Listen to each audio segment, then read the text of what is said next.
This one is for makeup. This is, you were asking which one is for makeup. This one is, and it's biotite mica.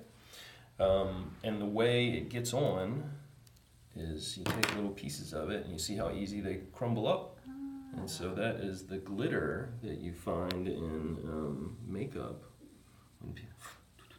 Is it for like mascara or something? Oh my goodness. That's exactly what it is. Crazy. What is the smoking gun characteristic, do you think, of biotite mica? Flakes off? Flakes off, that's exactly right. So this, again, is cleavage, right? So this cleavage is really identifiable. If I can get the camera to come up and look at this. As you peel these flakes off, you can see that the crystals, these sheets, break apart into little sheets, very fine, thin flakes. That flaking is the smoking gun property for this particular mineral.